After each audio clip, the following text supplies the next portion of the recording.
I don't know what episode it is, but we're back to talk to you. The hero and the scum for the first part, then just the heroes, cause they are the best of the listeners. If you're not a hero by now, to take yourself into town, to throw yourself in a train or a bus or a tram, take your own life or become a hero. Welcome to the Hashtag Show episode 200 and something today, because we're back and it's early, and I am now 39. I need to get used to saying that. I am now 39. Malockley's now 51. In my 39 years, I think last night, mate, I had possibly the worst sleep I've ever had in my life. I actually thought I was just getting up and no sleeping. I thought maybe my body's telling me something's going on in the universe, Mal. The aliens are playing about, rebooting the system. It's one of the nights, not got to sleep. Should have just got up, but instead I did the usual. I tossed and turned for hours with a severe lack of sleep. So there you go. You're listening to episode 232 of the Hashtag Show. 232. No, sorry. 233. 233. Who knows? But there's also we're too far into this now to even say the episode numbers. There's hundreds of them. 233, Scott. No. 333. Episode 333 of the Hashtag Show. We've not done 300. All right, I just named the last one 332. So we're going to change that. 233. Episode 233. Right. Let's get by that. And listen, happy birthday, Scott. It was my birthday the weekend. So. Yeah. We're the birthday boys. One is slightly older than the other, but one bizarrely looks much older than the other. And he's Mr. Scott Gibson. Over to you. Do you honestly think that you look younger than me? I think folks see us in the street and they go like, ah, who's your son? Scott. Is that your son you're out with? I think that people wouldn't believe that there's maybe 12 years between us. No, definitely. But I don't think that anybody would pick me as the oldest. Well, listen. Because I would definitely say, mate, I saw a picture of you the other day. See, I was putting that wee montage together. Mm-hmm. You that wee birthday shout out. Yes, it was like it touched my fucking landlord's heart. I came across a picture of you, Mal. Of course you did, you fucking it's my special go-to picture. And it may have been, I don't know the time, but it may have been when you were first doing one of your interviews for your little painting thing. And when you were dyeing your hair, and let me tell you, mate, I've never dyed my hair once.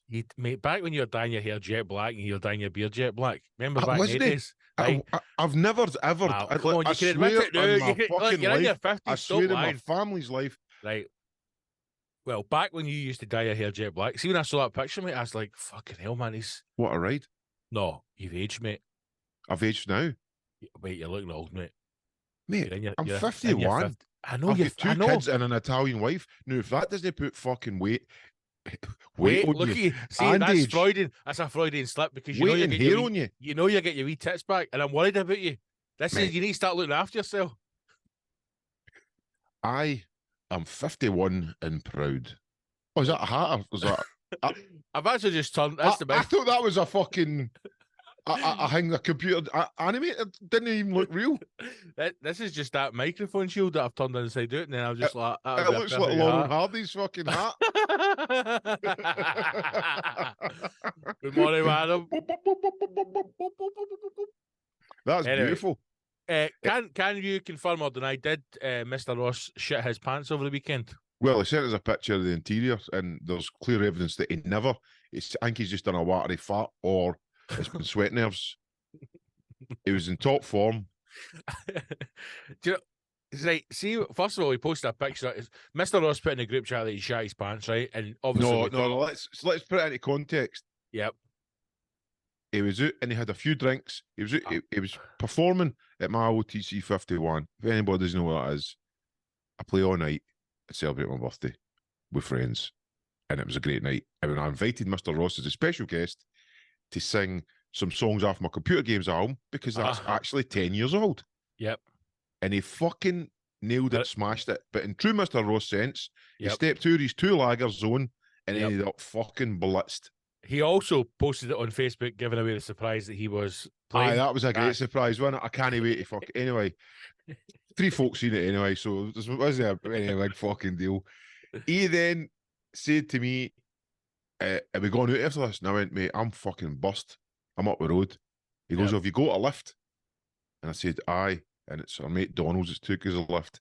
And I think that was Ross's get out of jail card. I think he was hoping Donald was going to give him a lift up the road. Oh no, it's literal opposite ends of the fucking planet. Exactly. Like he's and then he went, all right. Apart. But he done it last. He went, all right, Donald's giving you a lift up the road. Well, I think I'll need to just go to the casino then. I went, what are you talking about? You were always going to the casino. But before you even left the house, when you knew about this date, you were like, after that gig, I'm going to the casino. So he's went to the casino. I think he stayed in there until the fucking first trains in the morning. He did. He did. So he's just extended Bevan, gambled his £20 wages away. Well, I imagine it would have been if he's won money in the casino, he would have got a taxi him, and if he didn't win money, he's staying to the first train. And but he looked like he's the saddest cunt ever, isn't he? He looked like he'd survived a zombie apocalypse or something. He looked hellish on that train coming home. I want to go with him. Also, I don't get the casinos later on because they don't know who I am. No, because you guys just a knockback every fucking time. Aye. I want to go and just experience Mr. Ross in that casino. Maybe not even let him know I'm there.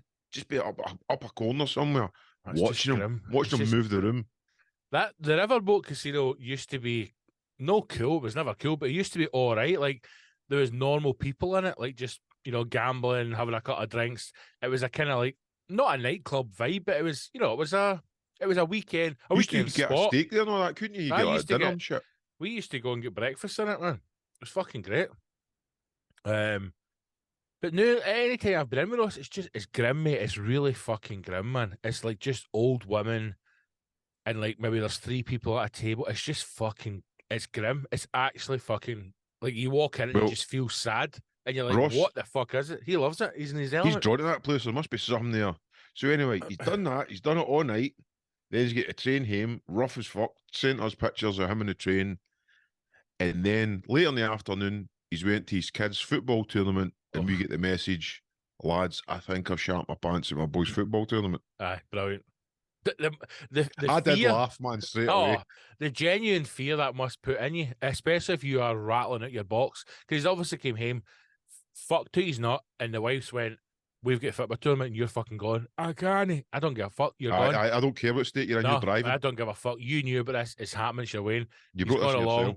Aye, and he's thought he shot himself. It must have been a pure panic. I know Mal's a legend, but you brought this on yourself. That kind of chat. And that kind of chat, aye. I would rather accept this. And his missus is probably saying, I would rather be with Mal. He's more handsome. He's a better personality. I would rather be with him. Allegedly, he's like a fucking Sting. Tantric in bed. A Lothario. Lothario. A tantric in bed. It just so happens I'm in Larkhall with you, so you're driving. Yeah, I'm stuck here. I'm stuck here with you. Should we also, to back this up, he recently confessed to us. Did he tell you about the Ibiza story? What was the Ibiza story? Him flying to Ibiza for the first time to do a gig with me. Oh, when he shot his pants, aye. Shot his pants in a plane. See, I was like, would they say this? So there's history there with Ross. Did you not talk about it in the podcast or in the show? We talked about it in the live show. In the pub. No, in the pub. When we went for a pint, he mentioned that. So when Mr. Ross flew to Ibiza with Mal, he shot his pants on the... No, it wasn't me. He went out, he flew his No, that's what I mean. It was great to meet you, though. But he got on the plane, he sat down, and he just... with no Edmonds. He just shot his pants on the plane. But he says it was like before a full shit. Before it even took off. Aye, before it took off. I mean, he's sitting next to somebody as well. In the middle of 2 people. Can you imagine being on a... No, here's the thing, right? You know how like... You never even get up. You never even get up. You know how like when the... have you ever seen any documentaries or shows about airplane food? I mean, as if you would, right? As if they're fucking 10 a penny. I can't turn the telly on without documentaries about airplane food. Constantly bombarded. But I remember watching one where Heston Blumenthal was like doing different food things, right? One was... freeze it or something like what? Remember the fog? I'm going to serve you a fog supper. So what you do is you take... Just bite the cloud. Yeah, it's all about sensation. So you take a bite of the hummus and then fuck your nut out of the plane window at 30,000 feet. Remember he was so the show was like. Remember when he took over Little Chef and he was trying to remake Little Chef? I succeeded there, didn't he? And he got like he was making a Little Chef breakfast and he was putting like fucking special salt on the egg and then like putting fucking drops of oil in it. Then it was cut to like all these fucking Truck drivers. it was women that looked like fucking truckies and they're making it. It was like, come on now, Bernadette. Remember the oil? He's like, the fuck you chuck oil, yeah, man, cunt. And then so obviously that worked well. But one was airplane food, and I remember him saying that they've got to heavily salt all the food because your taste buds are different in the air. It tastes different. That's right, at altitude. See if you like eat a kebab on the flare, tastes different if you eat it standing up, right? How you are, the more salt you need, my man. So all this stuff's like heavily, because he was going around it, he's like, why put so much salt in it? And the guy's saying, well, we'll show you later on, we'll take you up in the plane. And he was eating a steak or something. He's like, oh, I see the difference. But maybe like also your smell is different. Because see if somebody sat next to you, like say Ross comes into your living room, sits next to you in a sofa, shakes himself on your sofa, you're smelling that. Straight away. Like, I don't care if it's a wee shite, you're like, somebody shot herself. Even when you do a fart on I fart like fuck on planes. And I've convinced myself that there's something in the cushions that takes it in or it just feeds it away. Somebody at the back gets it. Always when you're walking off the plane, when the doors are open and you're back to ground level, you can smell the sweat and the farts and all that then. So maybe 200 passengers. Maybe what we've done is we've just got, if you're going to shit yourself, make sure you do it at 20,000 feet. Aye, at least 20,000 feet. But so Mr. Ross shat his pants and he said he was too embarrassed to move to go to the toilet. Then he walked, even went to the hotel, did he? Or did he came out and he made a beeline. As soon as he got his bag, like pushing past people to get his bag, and then fucking ran straight to the airport toilets. But obviously, as he's telling the story, I'm like, well, you don't get a fucking... Because his plan was to take his fucking dirty skegs off, stick them in the cistern, in the toilet, and then up the road. Wash them. But obviously, every single fucking airport toilet, it's just a flat wall. Like, you can't access the toilet. I would have just flushed them. Did he not just leave a dirty bomb in the... No, he kept them on. He kept them on until he got to the hotel. Holy fuck. Because I was concerned how he was walking with shite in his pants. But he wears the wee fucking Y-fronts, didn't he? He wears the wee Y-fronts. Shit collectors. We gave Y-fronts. But also, it was probably all just like fucking a warm pate or mashed against his bum cheeks. I mean, imagine sitting... I mean, that's a 2.5, 3 hour flight of surrounded by everybody having the time of your life. And he's just there going, I shot my pants. You're not even forgetting in that 3 hours that you've shot your pants. You're constantly made aware. Or the worst thing would be if you did forget you shot your pants and you're suddenly just very lucid and fucking, chatting away, and then you're like, oh, can somebody smell that? Going, and then you suddenly remember, oh, I've shot it's me. So is this your first time in Ibiza? You're looking forward to it? Yeah. I'm the problem, it's me. Yeah, I'm going over there to sing in a couple of clubs, yeah. I'm an entertainer. Uh-oh. It just starts running down his leg. Oh, I can't help it. I'm sorry to interrupt you, but there's an awful smell of shit. The person at the window's like, excuse me, do you mind if I get to the toilet? Yes. Could you get up and let me out? No. Just jump over us. I'm a nervous flyer. I don't want to move. Aye. Excuse me, could you move to I can't. What do you mean you can't? Imagine you're sitting on a plane, right? And you're sitting like 3 strangers. You're the windy guy in the middle, somebody at the end, right? And the guy in the middle shites himself, and you don't know, right? Because you're 30,000 feet, you can't smell it. And you turn to him and say, "I'm really sorry. Do you mind if I get past you to go to the bathroom?" And he says, "No." You're like, what? Just straight in the eye. No. And then he says to you, I've shot myself. Like, what would you do? What would you do? I think you do 2 things. You'd be raging, or you go like, right, bro, we're going to get you through this. No, I like to think 2 hours left in the journey. Let's solve this. 18 music playing in the background. If it was a guy to another guy, I'd like to think, you would go, no. Are you for real, mate? I have shot myself, big man. Don't worry, brother. I'll sort you out. You go like, how can I help? Go like, don't worry, brother. You part on the shoulder. Then you can lift yourself out your seat with your elbows. You go, boys, this cunt's fucking shot himself. 23B, aye. What a fucking belly. Then sit back down and get, I've got you, mate. Don't you worry. Can you smell it? When the air steer comes, can I get you gentlemen a drink? And can you smell it? Straight Does it into smell as the if straight into the wee stewardess's bell. does it smell as if somebody sitting in 36C's shat himself? Does that smell like to you? Can I get a couple of cans of lager? Is there enough I smell of shite here? Is there any Smell other it? free seats? Is there any chance I can get bumped up to first class? He's shat himself. What if it was a woman? What if it was a woman? Dirty protest. What if it was a woman sitting next to you and you're like, can I get past to go to the bathroom? She's like, I'm really sorry, I've shat myself. Do you know what? Here is the thing. I think you'd have more sympathy for a woman Of course you than would. you would for a guy. Because we don't get sympathy, mate. Men No, don't guys exist. don't get guys sympathy. They just Oh, they sort don't of- get sympathy for anybody. Can you imagine if a strange man turned to a group of women and went, I've shat myself? They'd fucking be like, what is Aye. wrong with you, creep? Can you help me? Imagine, like, say you're out with the boys, right? And just somebody walks up to you, like not a homeless person, just a normal guy. And he's like, lads, I'm sorry to ask you, but I've shat my I've shat my pants. Could you help me out? You're like, assemble, Aye. brothers. Let's knit him get- a pair of boxers. Let's get this man's ass clean. If it was a Hellish, good mate. looking lassie and she said to you, Oh, you'd be thinking I'm getting my hole here. aye, that's good. You don't need to help me. If you're on a plane, you're flying to Ibiza, young Mal, post-wife, post-Wayne's, pre-Maria, you're on a plane, got to Ibiza, play the big clubs, fucking superstar DJ, slum landlord, MC Malaka Lee, some fucking hot bird sits next to you on a plane.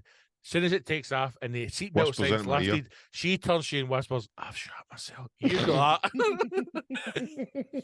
You'd be sitting got that. All I heard was, do you want your hole? Albert, here then. You had me at Alv. I'll tell you how we sort that. No, she's like, and then half an hour later, I don't understand how sucking your cock's going to help me shape my pants. Listen, just put the heat in your mouth. I'll take care of the rest. No, listen to that. Listen, this is what we've got to do, hen. See the toilets? There is room in on there for two, right? I'll come in. We'll help you clean it up. And we'll get you back to your seat. With a bigger smile on your face and your left. No, I don't know if you know. I don't know if you know this, but a bigger smile on me. I'm quite a big deal. Boom. Here's the question for you, right? How now? Say you're having sexy time with the wife, right? And she And, sits herself live. Say you're having sexy time with the wife, right? Uh-huh. You've done everything right all week, because this isn't just we're at the stage in relationships now where you've got to lay the groundwork for these things, right? We're no Mr. Ross, we're no Dan Graspel. Can't just turn around and demand these things, right? You've got to be good for a couple of days leading up to getting a cuddle, right?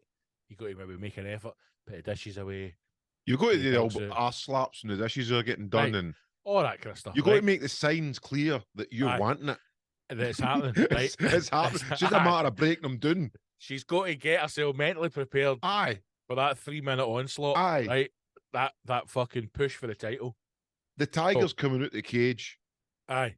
It's He's been hungry. sleeping for too long. Aye, It's and hungry. he's fed.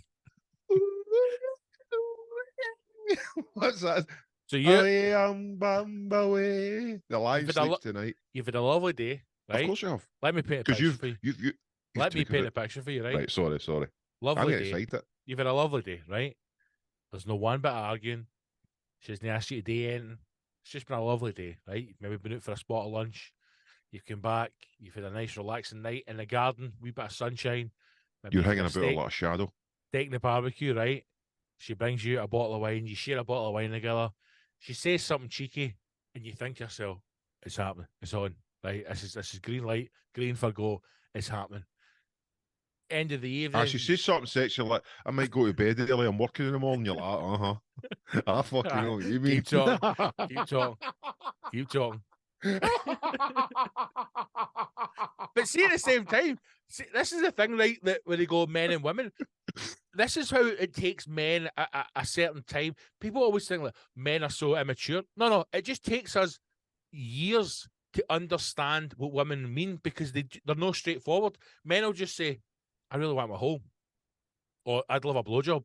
Whereas women, it's all subtle. So your missus will say things to you like, "I'm going to go to my bed," and you'll be like, "It's only 10 past 10," but you know that's code for I'm telling you, I'm going to my bed because if you want anything, you better come up the stairs now because I've got work in the morning. I'm going to go to sleep at 11. Unless, And but then a here's the couple of times you'll conundrum. go, Unless she really does mean I'm going to bed, I'm tired, I'm going to work them all and get the fuck away from me. Because then how do you, it's a gamble either way. Mate, that's fine. In those situations, that's when she wakes up with a sticky back. So the wife takes you into the bed, right? She's getting on the moves, hitting it with the Italian patter. You're like, fucking yes. You're lying in that bed looking You're all my wife or your wife? your wife. You're lying in that bed looking all wee and all small at that time I saw you. You're like a wee boy, right? In that big bed of yours. The right? boy, I like to have referred to him as the boy that Santa Claus forgot. Right? Under the covers, like, this is magical. And then the missus says, I've shot myself. No, that isn't stopping anything. No, that's just like, that's right? a couple of minutes wait. Clean that up then. If I fucking hose you down, what, the sheets are no? Oh, I'll walk around it. Whereas if you turn to your wife and says, I've shot myself, not only is that over, that's over for a while, and you're in the bad books, and that's brought up again. Shite's not a problem for men. Well, it is, but you can work around it, as you say. Again, we just see solutions. Do you know what I mean? We just work around it. Don't bring me problems, also, bring me solutions. When you're Randy,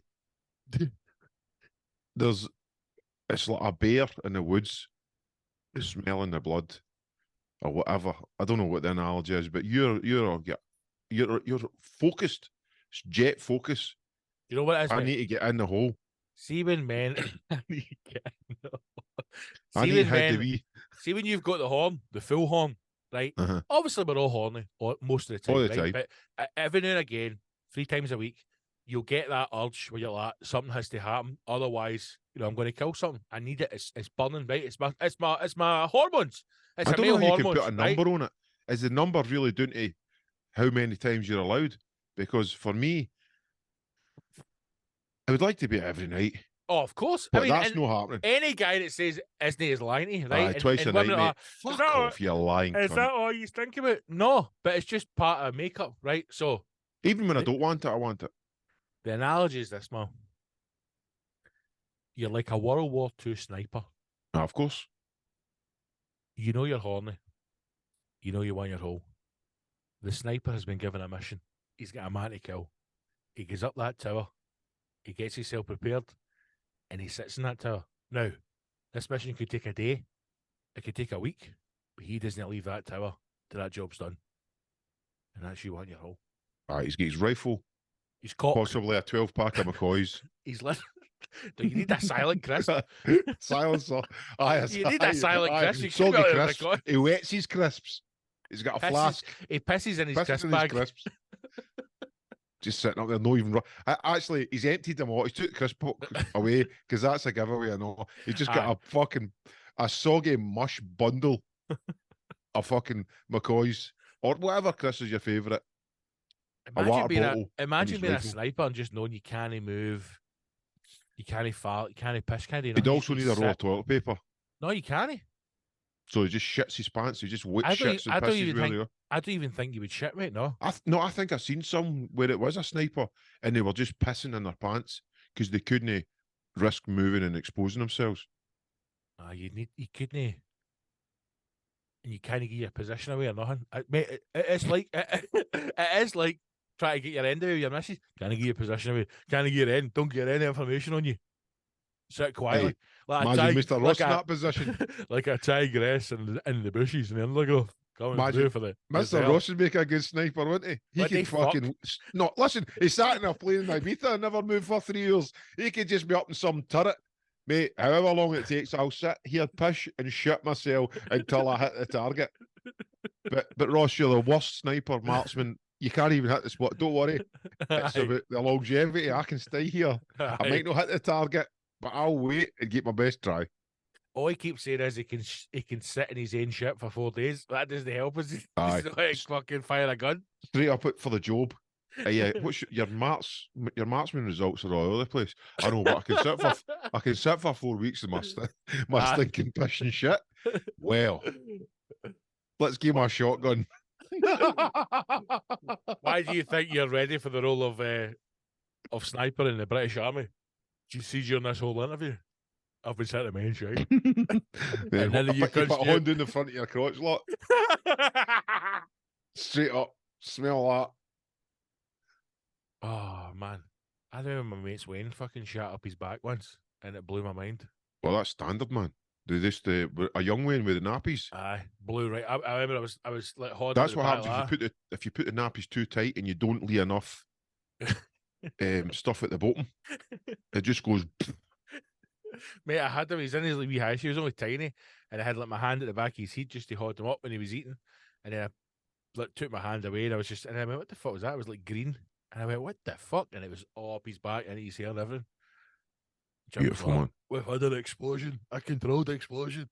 The best shite I've ever seen as a baby was with my son, and it was one of the ones changing the nappies, and it was projectile fucking shit, and it went all over my ear while I was stunning. Not even meant, I was just stunning at the side, and it went all over. That's amazing. That is And amazing. I was like, "You're going to go a long way, son. That is a God-given talent." It was beautiful, man, but funny as well. Good bit of shit talk to start the episode. Anyway, Hey, my OTC, how was Mr. it? Ross was my special guest. Amazing. And my boy came up, done a 30-minute set as well, rocked it as well. Nice. It was That's brilliant, man. What That's a good. fucking night. I was so happy. And I never, last time I got annihilated drunk, I was drinking shots for everybody, you know, and I actually can't remember the last tour. I was carried out. It was like hashtag show kind of steaming level. But this time I stayed to the end. Full compass mentis. I'm absolutely amazing, man. It was fucking brilliant. And I was constantly smiling at myself, feeling, I hate cunts that use the word blessed, but just But that's what feeling, you use that word all the time. I don't use that word blessed, You but do. I'll use it right now. Do. I felt blessed that But, cunts mate, were coming to join me and dance the night away, and my job was just to try and play all my favourite music and keep them dancing. I lost like a woman's booblet. that's what I'm saying. Your fucking tits are coming Holy back, man. I'm worried fuck, about you. man. That's a full tit. That is a tit. Aye, even on the But other side, see if you it didn't see looks my like you get face, full. you think Aye, you go like, "Oh, aye." you allow wee trans woman. You get wee fucking What? neeps on you, man. I What? know, mate. You need to You'd get fucking do that, wouldn't you? Look, I love that is that doing anything for you? you live. No, No, well, just does it for me? You Wee live pig like you're tits. on a diet with no exercise. That's your problem. I do a spin class a few times a week. God, you're so fucking middle class. It's unbelievable, man. No, well, the missus, she's away in holiday now, so I'll not be doing it the next couple of weeks. See, since you've moved out of Paisley, the two of yous, man, these are fucking middle class bastards. I think Marie has always been middle class. She's always been high class. And I've just been like the wee punk. She's just dragged me up to high class. But as you're getting older, mate, you're loving it. Fancy bottles of red wine. I got a couple of gifts from people who love me. There was a nice red and a nice white from Gonzo. Thank you very much. Be cheeky white. It was just amazing, man. I just felt fucking in my element. And then I was also thinking, see, big gigs, they're brilliant, but nothing beats an intimate gig where you can see everybody. Oh, 100%. 100%, mate. Because it's a different energy. Atmosphere. It's also it's a different experience for people who are there as well. You do feel more connected to it. Everybody feels part of this thing that's happening. Right. We were in Edinburgh again on Saturday, and I had another one of the old fucking dilemmas. That's us done with Edinburgh now. Me and the missus have made a decision. Well, I seen a picture you were through there, and I was going to say, hold on, you went last time and you never enjoyed it. Why did you go back? And what is your connections with Edinburgh? Because it's shite. I was meeting up with one of my oldest friends, and this was the first time that Laura was meeting them. Right. So we were going through Edinburgh meeting because it was easier for them to get to Edinburgh. How are they from? They live in Bowness now. They're from Renfrew where I grew up, but for some reason they moved. They used to be in Bathgate and then moved to Bowness. Anyway, chased out the village. But we went out and we were doing that thing when we were coming home. We were almost stone cold sober on the train, and we're like, "What's happened here? How is this possible?" We went drink for drink. My mate Scott was fucking out his bin, mate. Like to the point where when we left, I thought him and his wife were going to have a Barney. That's how steaming he was. The two of them were starting to nip each other in the pub, and I was like, I was fucking wrecked, man. And I'm like, I don't understand what's happening because we went. Maybe they drunk before they came out. Well, he's built like fucking a butcher's pencil, man. Does not know him. So I think that's part of the reason. But anyway, my point being.